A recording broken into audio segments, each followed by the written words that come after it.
पहली वीडियो में अरबों की फतह का जिक्र मैंने किया।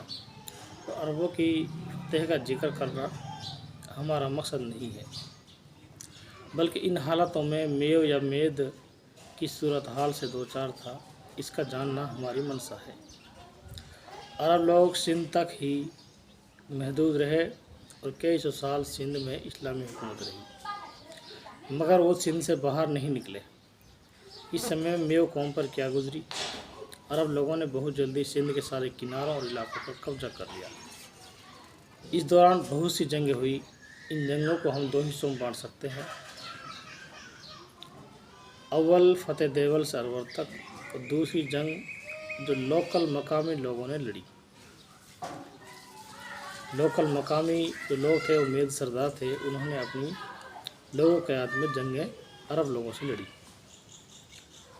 उसके बाद बहुत से मेद सरदार अरबी सालारों के रूबरू आए। इनमें से बहुत से मुसलमान भी हुए, और फिर इनमें से अक्सर लोगों ने मुसलमान होने के बाद भी, और मुसलमान जो नहीं हुए वे भी, उन्होंने हिजरत करनी चालू कर दी। और ये लोग गुजरात और पश्चिम राजस्थान की तरफ आ गए।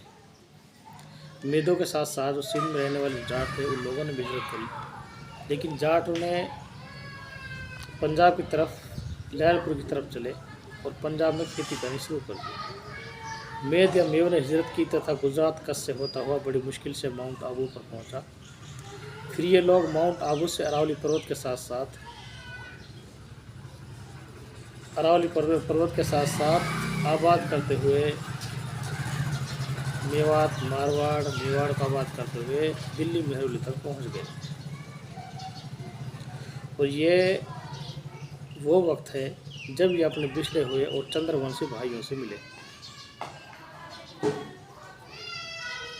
इस समय को इतिहास की किताबों में union of two stock theory कहते हैं, जिसका मतलब है दो गिरोहों का मिल जाना।